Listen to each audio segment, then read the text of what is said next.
Hei, hei tid, så det at her ved en nødvendig parti av Gjerstamal. Og vi til Anja Hansen som tar seg av det tekniske, bare at ta opp og redigere. Og så det Paul Færø og jeg selv, Daniel Adol Jakobsen. Og Gjerstamal til det som ligger åkne Gjersta, Paul. Ja, vet. Ja.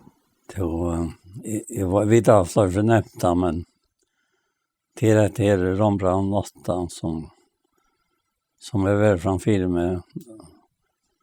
Og jeg var ikke stor også, men det stender jo i kapittel 8 og det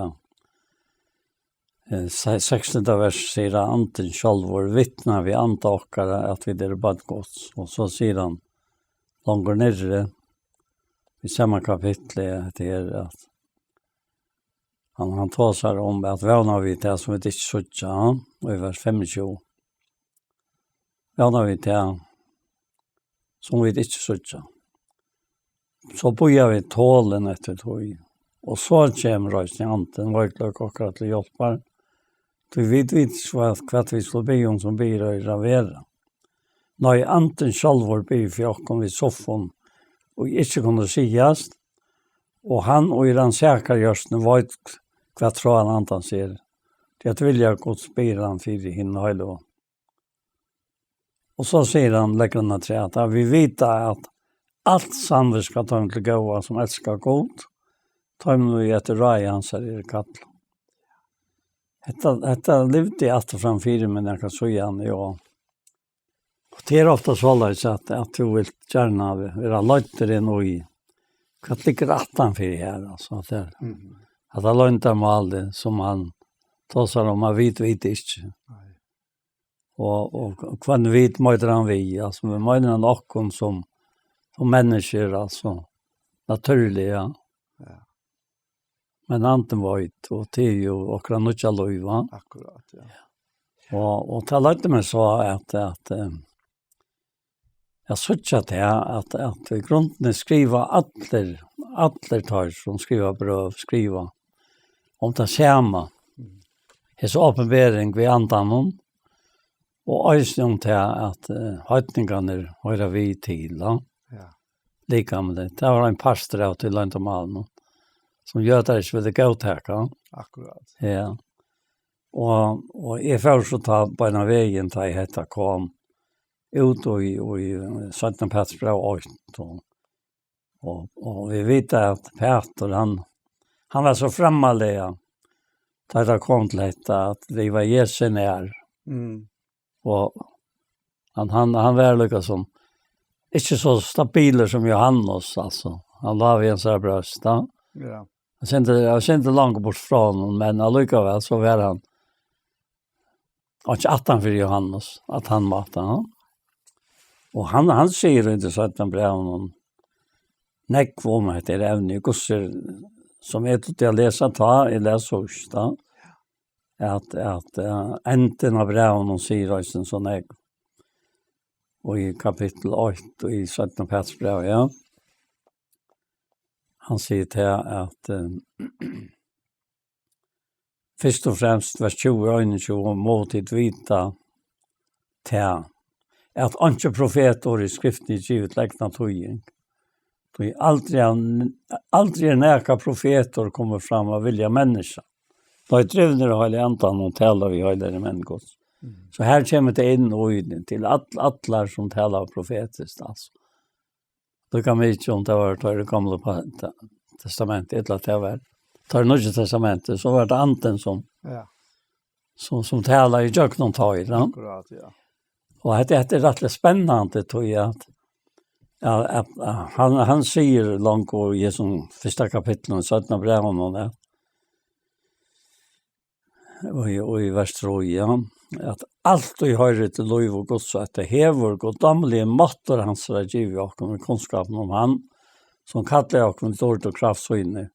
Og her vi hever han givet oss henne største og dyreste lyfte, for jeg vet vi tar imot skulle få lot, og i goddommelige naturen, da de flyttet bort fra spittlene i høymen som kommer av gjerent. Og så sier han at kjente søytene til her, at jag syns inte så att ni ser han det här att jag ska göra mig avmärk, säger han vers 15. Ja. Han säger i vers 14, jag vet att det brottliga ska färre ur kalt och inom, som också ni Herre och Jesus Kristus den vita, alltså att toucha, att flyta. Och jag ska göra mig mer avmärk, och jag ska göra mig avmärk för det. Tid också efter att det är färren, alltid kunna minnas detta. Och så kommer han till det var inte snällt uppvoksa av en äventyr vi gick efter. Da vi kun gjøre det til kraft og kom Herre og Jesus Krist. Da vi var egna viktig til latning fanns. Da han fikk høyre et ord fra god til feir. Og her er det denne fjallen, og så kommer vi. Johannes i Jakva. Så han øyne inn i eisen her.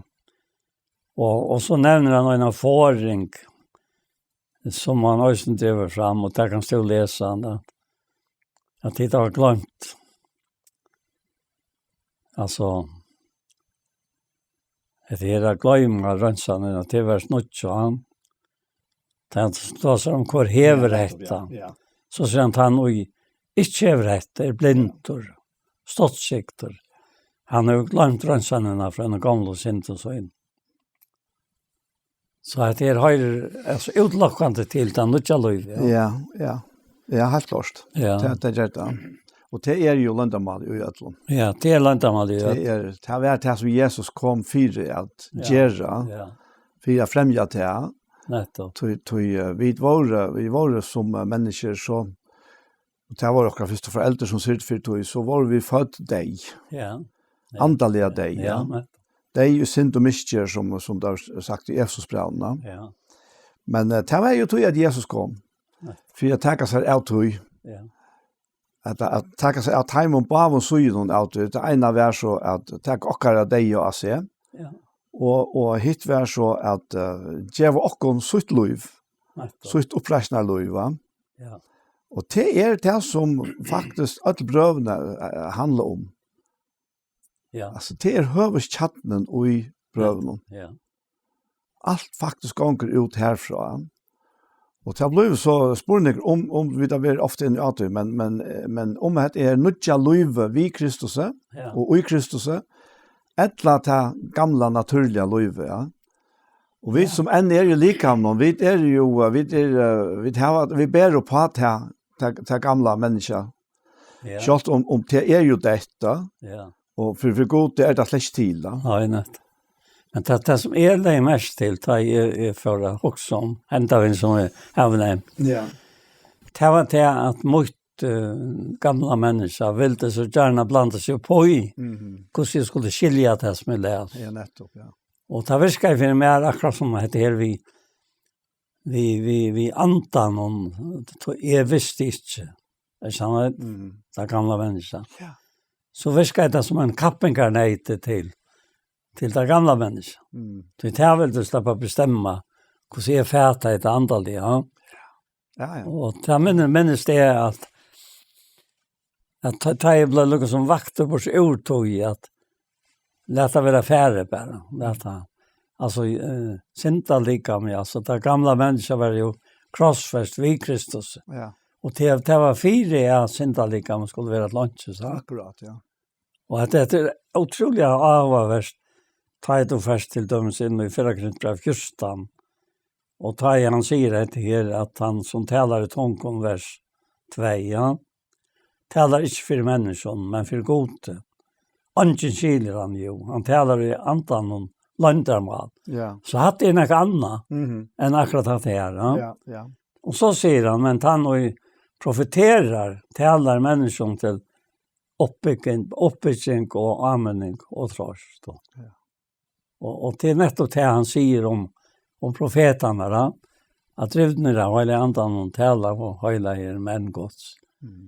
Och jag har det ena för i ungdom och möjligen att han säger, ja, förut ta var profeterna år till falsk. Akkurat, ja. Ta var inte något uppskrivet av tog som tar så medan det levde var han inte uppskrivet av tog som tar det sagt eller tal. Alltså det blev till vi tajmorna att skriva i år. och det helt det alltid väl öliga verk att vara årgods till folk. Men bara tanken om det är större, va? Ja. Tror jag att du läser här att han profeterar talar människan till uppbygging och amen. Och trots så vitt av det när Jota säger det samma. Han är så eller nejvor ut som han säger Jotas. Det är ju bara en kapitel och det här är en uppenbarelse till brevet, ja. Stått brevet. Ja. Det han säger här med den andra att vers 3 att det ska ta merla nekva hjärsta skriva till om felas fredssaker och säga med nöttarna skriva till vi amen om att bergas för trönne som ena för alla in höjlo given och jenter. Och så säger han ta igen lukka som är kom långkor. Nier och ges ner samma brev. Så säger han och i vers 20. Och det här är alltid präckvar och akkurat det samma som Paulus säger att anten han ber för jakom vid soffon inte kunde sägas. Och han och i den säkra görsten det är ju han som sände antan. Han var ett kvärt och i anten ber om. Ja. Tog att det vilja gå spiran för det om höjlo. Och här säger Jotas i 20 verset. Men till det ska vara uppe till kunna heilagsstriktikkara og bio i heile andan og halda til konsolais og i kærleika Guds men til boja etter nøye Herre og Jesus Krist til av et løy. At det er med et løy. Ja. Ja. At vi och tutninga mycket. han utelukkar ikke at vi kunne være biande i andan. Bio i andan. Ja. Det sier Paulus også nu i Efesos brev 6. Ja. At biande i andan. Allt och biande i andan. Ja. För Atlantamen höjde. För mer vi säger han inte. Ja, mer skulle vara given vår till att månen. Så vi därför kan kontra lantarmal evangelien, så. Ja. Men lantarmal blev verande. Men det var så läs som ett träck vi Paulus skriver om och i bråten alltså upp. Ena för det som är bråten där för änta. Det var bråten uppenbara för Jakob den som anten talar, ja. Ja. Att det är otroliga otäckande. Att det är väl slotakande det är och att här är det verkliga löve. Ja. Och jag vet inte hur det blir till men på en eller annan måte så är vi alla hästar där fortsätter som stund 18 det så är vi alltså joggen tojunar uppe joggen tojunar ästna. Ja. Så är vi snära i mer och mer borster från att de andliga verkligheten Ja. till att komma in till det som vi inte kunde förstå. Ja. Och ta rationella egentligen. Ja. Och alltså här är en öle misser utoj. Tog akkurat vit sjåvande och han säger det här om att bia i andan och bia vi vitna. Han gemon att tog här och för akkurat första. Ja, det är ja. Og tog at akkurat vit det røkker ikke til her Nej. som anden er. Ja. Nej, nettopp. Og på en måte, jeg vet ikke man kan si at det er ganske synder einfalt, men allikevel er det nægget vi til at bia vi hjertene, Ja. at bia vi anden, Ja. og at bia vi vitene. Ja. Og det vi mennesker, vi setter nek imisk år av det her, og onker kan sette år av meditere, men da er man ikke ordentlig til året. Men jeg blir og i andan og dette her til at man faktisk kan kjenne Guds rødt tale inni ui okkon her. Ja, men Paulus sier det selv at han bär själv i antal mer än alla. Ja. Och tar man inte av tungtalen. Till knopitching. Ja. Tar man inte av tungtalen konkret. Ja. Och det är tyvärr för ölanäck bara blir väck som om att det inte till. Ja. Men det är det mest viktiga för akkurat personliga liv. Ja. Och hvis du husker til at jeg kan bygge meg opp personlige, det må være en fordel ta man så skal tjene ut etter eisene, ja.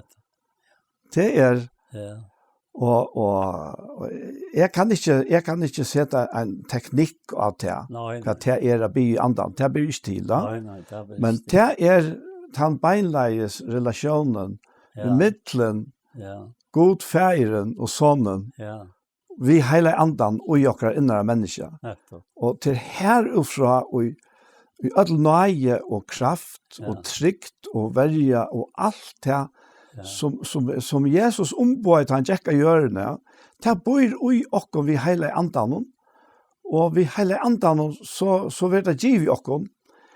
Men jeg vet ikke man kan si at det ikke automatisk.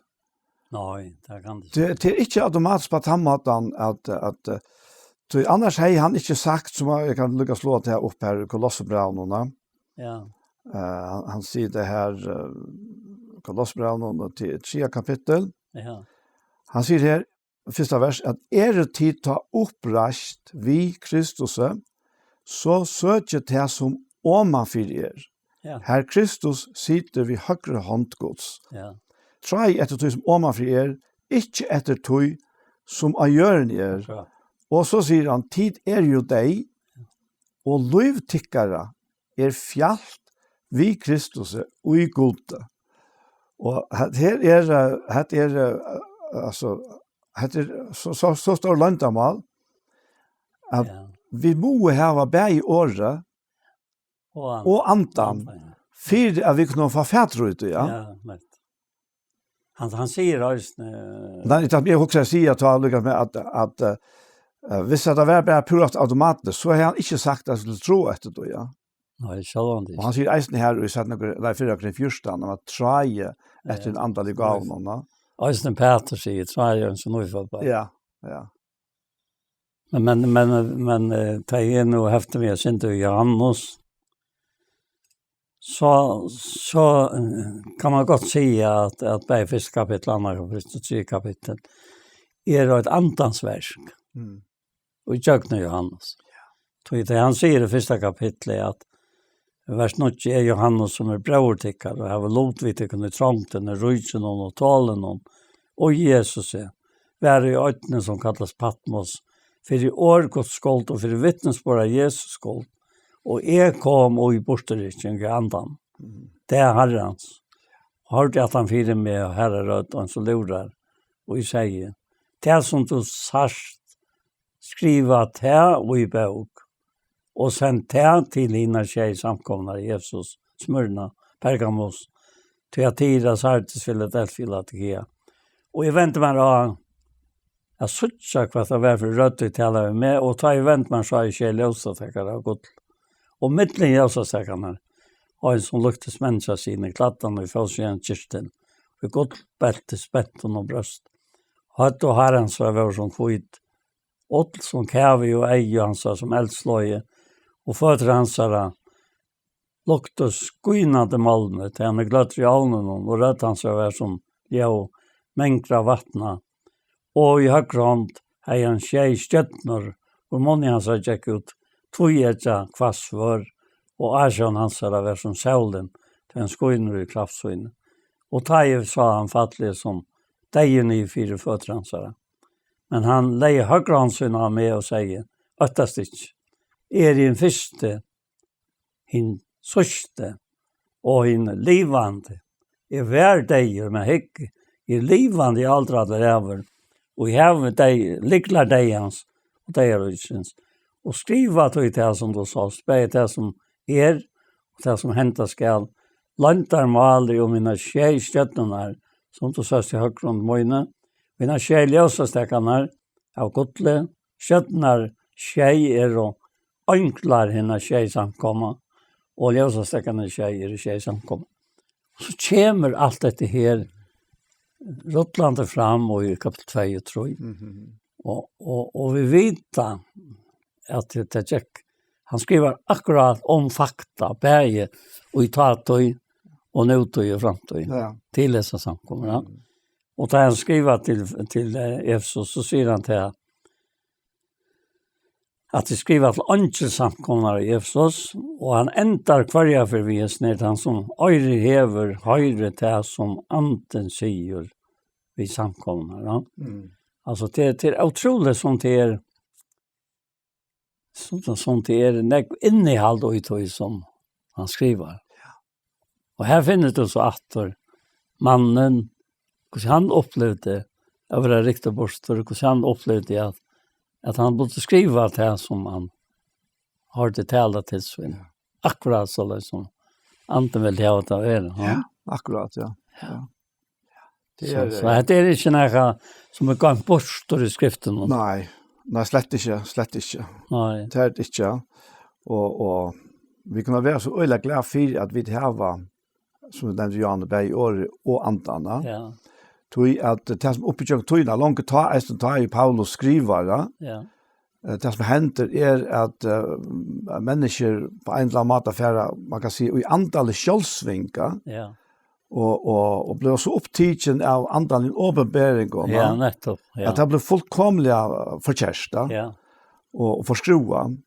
Och här är det här, ja, det är akkurat i Kolosserbrevn här som han nämner att det är, och jag kan lukka takk ut det här i Kolosse, och det är änden av ören kapitel, ja.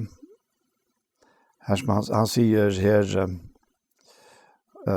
han säger, ja, jag kan gå tacka 16 här, att lät oss till ångan döma till för mat eller dräcka, eller vi vujande högt i solkomme, eller sabbatet. Att det här är lukas som det gamla religiösa. Ja. Och så säger han, hette ju skudget här så kommer skulden, men lika med Kristus är. Ja. Men så säger han, lät det ånka rena sigerslönna fratikum. Om ånka röjner hetta vi, och så ständer gasar ejon, eimjukleika och enkla durskan. Vi tar att han text vi tar som han hever se och sjönon, utan grund, uppblåster av hållliga sinnesvinnen. Ja. Och helt inte fast vi hötte som allt lika med växt Guds ur hjälp och sammanbund av lion och band och så. Ja. Och tror det så av medel gott att vi har ett år här. Men vi måste äst ha till antaliga. Alltså ta olösliga knytt av kvarnörerna. Och tills vi inte att Jesus vill kalla över att vara livande år, ja. Att han är år, ja. Jag tänkte om det Jan har nämnt det som är hjärtan. Så stänta ju i Rombraun och 5.5 att vånen ger inte till skammar. Och här Paulus säger här i 8 kapitel Rombraun, jag vånar vid det som det inte så börjar jag tala nätt. Så det passar väl samman här. Men så säger han här i 5:e versen och i 5:e kapitlet att då kärlöjt Guds är uttalt i hjärtan tycker vi höll i andan som given tycker ner. Ja. Och jag tänkte på att du nämnde det Jan, alltså. Att det är vi kärlöjt av Guds att göra. Akkurat. Så ser han också i sannlöjkan och tryck på kärlöjt. Ja. Skulle vi också växa upp till sig som hette Kristus. Ja. Så då sades den där vuxen som fyrt där. Ja. Og jeg trykker vi selv at det er ikke drømmer, det er ikke tom innskjer. Det er ikke bare djuter for at du skal fatte djuphoksne om noe som helst. Du er ikke menneskene. Nej, det är. Det er av god, ja. Ja. Og at det er så utrolig vekkert av veksten, og med en kort i morgen. Jeg fortøller jeg frøst i morgen, og var så fysioterapeut. Så var ikke jeg lagt ned i havn, og til vårt. Allt är såna tøy, och så kom vi här. Ja. Och med en karte för jag också mycket Danielsen, hur han levde så ett liv. Och i grunden levde Viktor alltså ett liv, skärma vi Herren. Och han kunde sagt han, så jag hade en omsättande sanchen. I ensamhet valget till Jesus och kvile vi bröstan så tryggt. Ja. Här är sorgtunker, tröst av väder, så honom bort svinner allt fick. Så är man bara säga att det som är upplever nu att han har ett längt arbetsliv att jag sa det ett liv kvar man det var väldigt slit med och och man värst det likadant men hur fri för liv blir ta då allt du kan vakna Herren är här. Akkurat. Och du kan sauna Herren är här så och du upplever att vi att viska och råkast till veckan. Ja. Och heter rätt. Det är det som jag också gör. Nettopp, ja. Så ryker man och i god, ja. Ja, helt sikkert, altså. Ja. Ja. Det altså, det veldig virre. Ja. Altså, du hesten heimer som han nu ser ut, sier Paulus, han får ganger. Ja, ja. Og Man sa att oss nu här nere i Köpenhamn, det är allt detta rävliga hänt. ja. Som människor för att bygga. Ja. Alltså det var tydligt att sådär. Ja. Ja. Det akkurat det. Det är alltså det är omstöver och jag kan lova kvar och självande råpa vid om hjälp och vi ber om hjälp och vant och vana hjälpa. Ja. Men så det så vet vi till att här ska faktiskt mer till än bara människans hjälpa. Ja, vad står jag? Ta det vi ber. Ja, vad står av bultarna just kvalitet han. Ola Wallsen han var och han säger ofta så förträffligt ting kan. Ja. Och så säger han att det var inte så gott föreställt förträffligt men så säger han att han är lis biografierna så är någon lackna som är viskve näckne kvar och han måste bara konstatera att han är ånkan till sig näkran som är ateist, dodja som ateist. Okej. Akkurat det här ute. Ja. Han är ånkan till sig en ateist. Näkran till dodja som en ateist. Det är hans rönt alltså. Ja, nettopp, ja. Ånkan sig. Ja. Akkurat. Det är det näkar som kan hjälpa. Ta en sista stund nära. Och så säger han torska dejans flöv som faren gör den så. Hon tattnar ju upp, stäcker ju upp. Rann inte att för en herren säger så skott. Som kan stiga vojka hjärta till det stägen öppnas här och kan vänta mysk och natt i bjärstan där. Och så säger Nila till ögon och till bärögon. Vet du gamla omsättning. Och bärstagen säger han nu. Och det är Herren Jesus ögna han. Det är inte nöjve fast. Det är inte nöjve fast. Och sista vånen brast. Ta Jesus han som frälser. Ögna han. Alltså ta. Och alltid ta. Ta när jag är uppe kämmer. Ta. Ta frälser. Ja. Så stor är Guds frälse. Ja, akkurat. Ja. Och nu var i morgon sentens i morgon inne och jag säger det här inte att om du trust ska du söka dåligt gossa. Det kommer en sanje som vi lustar efter en norsk sanje. Ja. Blev inspirerad av det för att hitta sin närre ettres ner och söka att det här eisen till att Jesus han vi kvart skältar för manglande trick och spyr kvar trickven och hur det så fattrunder. Ja. Men så lyckas hon säga att det var lärsvänner han spurte. Ja. om trick va? Ja. Och det var det som han hade utvalt. Och det var hans det som hade se och uppleva allt det här fantastiska samman vi någon. Men så söker vi eisen till att det kommer andra människor till eisen. Ja. Akkurat som är sista utvövare. Ja. Och han hjälper Atlon. Ja. Självt om han skällde lärsvänner för vantryck, alltså så är han allikevel så reier jeg hjelp på Atlon. Men så leier jeg mest til ta jeg så läser här om Lazarus och kapitel 11. Ja. Och här kommer ju Marta och Maria ju fram efter det. Att ta i Marta kommer ut. Ja. Ta Jesus Maira att spyrja om trunna. Ja. Och han spyr han så bant ut att tröst du så. Ja. Men ta i Maria kommer. Ja. Ta henne något annat vid Jesus. Ja. Ta blir man rört i andan. Och han vill öle avskar. Han säger inte ett år vid Maria. Nej. Om trunna. Schalt om tar sig akkurat det samma. Master hej to veri här. Så hej bror inte då, ja. Där säger han nej aktivt som i år. Ja. Men Jesus för in och halt vid trunna till Master. Men till Maria här det släckt det. Nej. Och så jag vet nu är allt i stället. Och nu är det bara tatt under påsken, nu är det samleie i 12 kapitlet här. Och i Betania. Ja. Och allt är som om det alltid har varit Marsta kockast. Ja. Och Lazarus han sitter till bors här samma med Jesus. och Maria, hon kan inte låta vara. Nej. Hon kommer via sig här. Krockorna vi närd och salven, ja. Så var öjla dyra. Och uttrycker sitt man kan säga så förhåll till Jesus, så man kan säga brukar ta året här, ja.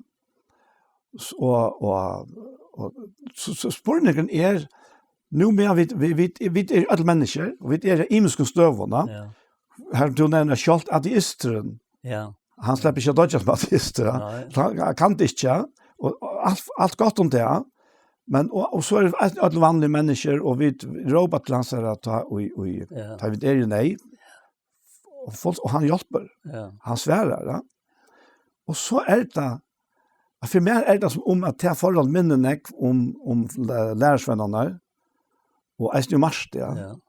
Men Marie förhållet.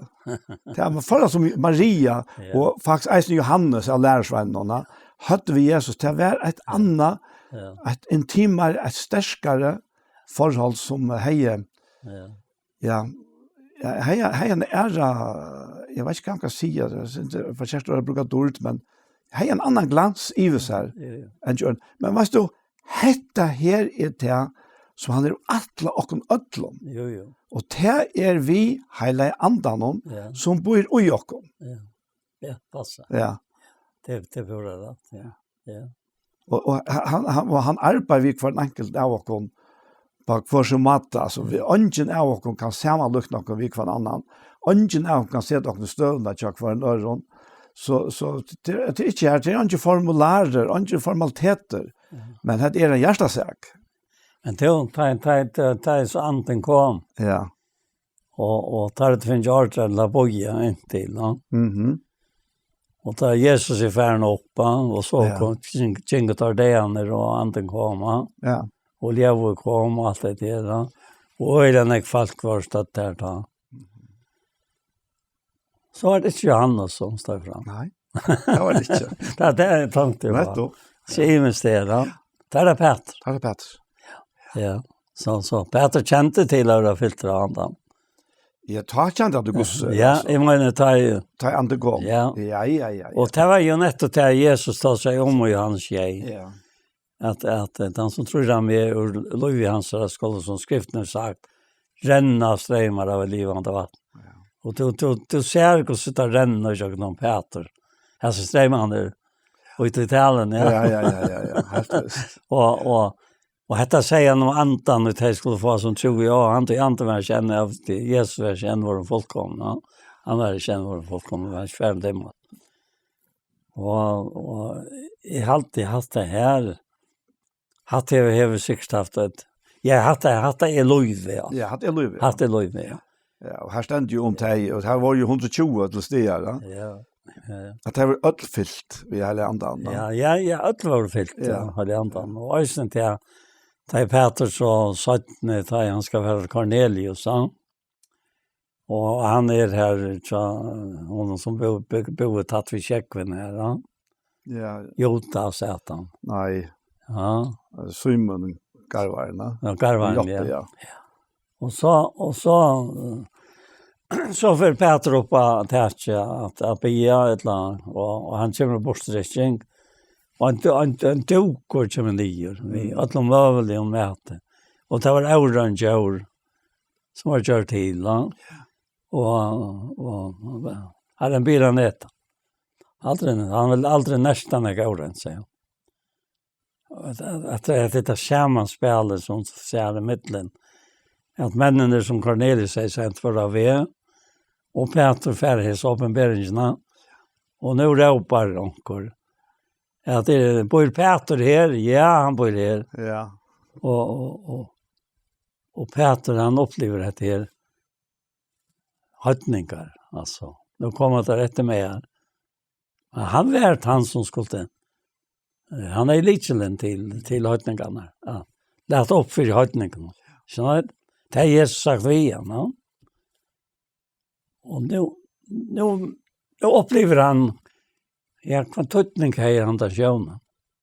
Som han fick och som han är nog där. Han vill inte skjuta. Och den så kommer till Cornelius som allt bär han sig i en samsvärande tog som han har upplevt. Att han går till allt som kallar näka övrigt. Det är sant. Att var lojka för god till, ja. Jag har alltid haft det så otroliga åtäckande. Ja. Kanske hans kära sannföring, eller hans kära mening. Hon kvarvas. Fullständiga kvarv. Akkurat det här. Ja. Alltså, ja. Ta meningen, ta hållning som Peter, hej, Arnes uppenbarelserna. Ja. Hej, vi vet det. Ja. Man kan säga att vi tar rationella förståelse av loven, ja. Nettopp, ja. Och men Gud var kommen vidare, ja. Han var kommen långt. Ja. Allt var avgrejt. Ja, allt var avgrejt. Men Peter häck faster framvägs ojesnera. Faktiskt fullkomligt nejut, men det kunde vi inte råa i, va? Nej, men det är alltid så värt att läsa hur så god fäkta väck. Det är nämligen det här som är det. Ja. Och så och det som så blev så öjla verks där till att Peter överger sig till så uppenbarelserna och handlar positivt och på affärer vi som man och in till en hetna man tar avhörst. Så man får sväret att han. Det heter det 12 kapitel i Apostlagärningarna, ja. Och i Atlanta att var han fört för ratten alltså i för han just det där, ja. Och tar det han försvärat det. Hur så god det är. Sist för det. Ja. Och präkvada vi de gamla skrifterna alltså. Ja, och präkva för Peter var eisen till att hela andra kom över dig så var det steg här. Ja. Han tossar om syndarna fyrtjävingar. Ja. Så händer det här. Ta andra uthält till övertest med er. Det var några konkret några som Peter kunde relatera till. Helt otroliga verkstad. Jag hade ösnen själv var i samband med ta boning man för jag direkt lov att tog att inte kalla för boning som inte till ta bättre. Nej, det. Så det kallar man inte boning, ja. Så det är inte bonus till det som är värre. Nej, det. Det heter motsatt, ja. Och tar man så hoxar om kvart han boningen ger vi och, ja. Och så det på Johannes säger en tid som det finns från han brukar det år här. En tid sedan. Ja. Så man slår med en tid upp så finner man den och men ja. Men inte man sitter det älskar men det är här om salvingen att också om va. Och som skulle lovs det ja, det är gott för. Är det så ju för han så bra 2? Är det 2? Ja, det är tjej så. Men tid salvingen då inte ett finko från och ververande till. Och det kan nog inte att den kan lära till. Så som salven kan så lära till alls. Så är det satt och inte ligg. Och ververande i honom som han är väl lastig. Alltså, hämta salven som vi sitter inne vid. Vi har ländarna. Ja. Och nu bad mojne ververande i honom. Så vi tar han uppenberas. Kunde vara dervi och inte vara till skammar för honom komma sig. Vita tid att han är rättvisor. Så vita tid ösne. Att kvart han är rättvisor för att dra gott. Han ser att det samband vi att göra rättvisor. Ja. Samband i antan, helig antan. Ja, det gör. Det är otroligt alltså det som helig antan är en avskaldsöken person. Alltså det minns jag också att det blev snack om det var onkor. Ja, det var nog den mest avskaldsökna personen som närkrande jag var i hjörn. Jesus först och så Anton och Jakob. Ja. Och han ville till ösne få akkorna vid avskaldsöken. Alltså inte vid det att man röjner att det till så in ett eller annat. Att det är han som bor i Jakob som ska vara ärter och dörrmätter. Nu kommer jag bli så längt där i Johannes. Alltså jag kommer helt till kapitel 4. Ja. Vi får se hans brev, ja. Och det är helt tydligt. Jag har ofta också om att det första tryggvande var öjla näck mera knytt att de andaliga dimensionerna än det som vi känner i det. Och det kan ha haft imskar årsöker. Det ena är till att sjåvande att det har varit att dreja sig om. Og vi tar var rationalisera rettlandet av du borster, det kan være det ene. Men jeg husker et eisende, det at det var ganske eisende mer avhengig av at du ikke hadde det skriva i året, etter du nødja sattmalene, altså. Han sier her tenk at det dømes her fra kapitel 4 i Johannes, Johannes Braun. Han sier, tid elskar, trygg for ikke ein og hver en anda. Nei, røyne andanar tar fra gode. Tui mennesker lie profeter farner ut i heimen. Og til å si at han gonger ut fra tui, at ta og mennesker tala, som om at det Guds åra, så det enten heile anden, eller det fremmande myrkelsens andar som få personer at tala. Tui sier han etter det. Sikkert ikke en for en anda. Nei, røyne andan om det fra gode, tui mennesker libre for en. Så sier han, av her som kjenner tid anda gods, ein og for ande og jottar Jesus som Kristus komnan i holte, fra gode. Men ein og for ande som ikke jottar Jesus, ikke fra gode. Heter antikrist som det har hørst kjemmer, og han langt nå i heimen. Og så la meg lukka taket til vi, vers 4. Tid bøtten av gode, og hava sikrat her, til han som ui tikkun større enn han som i heimen. Altså, det så, jeg må si, jeg har faktisk spettlet vid det kommer, på en måte, altså, det som heltene, det er ikke personlig, da. Nei. Men som helt at vi på en måte riken bort fra hesten her, antallige verileikene som var pura naturlig at han har livet i, Og nekva tror eisen størst av østa tjokkene.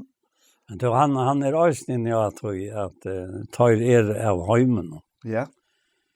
Tøy tala tar av heimen, og heimen høyre tar. Vi av gode. Han kjenner god høyre okk. Han ikke av god i høyre okk ikke. Av her som kjenner vi anta sannløkans og anta vittlene. Og så legger han til at de elsker og lærte å kunne elske forstande. Så kærløkken av gode. Og hvert han elsker føtter av gode og kjenner god. Han ikke elsker, kjenner ikke god. Det gode kærløkken. Og i tog kærløkken Guds åpenbæra om vittnokkere at han sendt sånn inn øynbarn i heimen. Ja, vi skulle leve ved honom. Og Jesu kærløkken ikke vidt å elske god. Han elsket okken og sendt sånn sin til bøt for synder okkene. Tid elsker han. Hever god elsker okken. Så ta skilte øyne vidt elsker hverandre. Det er utrolig, altså.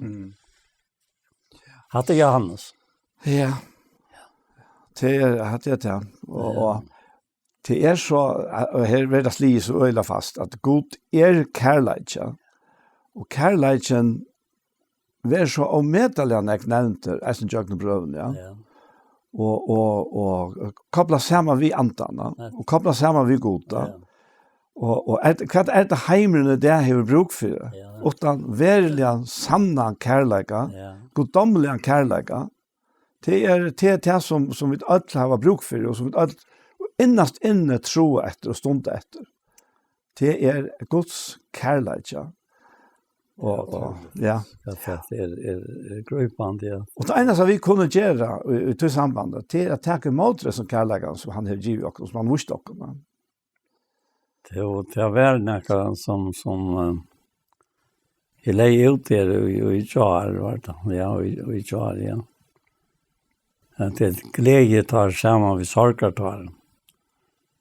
Og så sier den her mamman, den her, han sier sånn at vi enker om hva de har funnet meg i, og hvordan jeg var avvarska mine bøtt. Jeg var det Herren ser meg ikke så, men i livet har alt vi avløyingen av min skøyv og avgjøre. Og så, dette ble lukket som til en samtale, akkurat som vi tar nå en samtale, ja. Ja, kvært vil Herren si at her om skøyver avgjører, og hvordan jeg bøttene har lige. Og så sverer hun, mer kommer så mäkt i huvudet av. Nej, så säger mer kommer så mäkt i huvudet av någon känt och runt om. Och jag tror att möjnon. Ja, det är ives det inte om, men bäst känner Herren att han har att det är han och inte skojvar och rattar avgöret till rönter. Og I prekva skulle troskapen sontor verer okkom av honom og ikke akkurat troskap til han.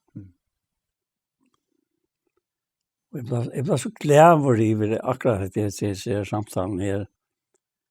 Troskaper herrens vil ikke vi av det eller funnet mer i avløytende av akkurat utne og I løytene eller avløytende med Kristus. Han trykker okken selv til ser at han holdt hånd og løykar. Akkurat. Også der hvis jeg sjævle ble vanlig til hans vøyk tog vidsviko. Det vanlig, da. Ja. Og tog til troverst år, tog vi deg vi hånden, skulle vi ta sin liv av i hånden.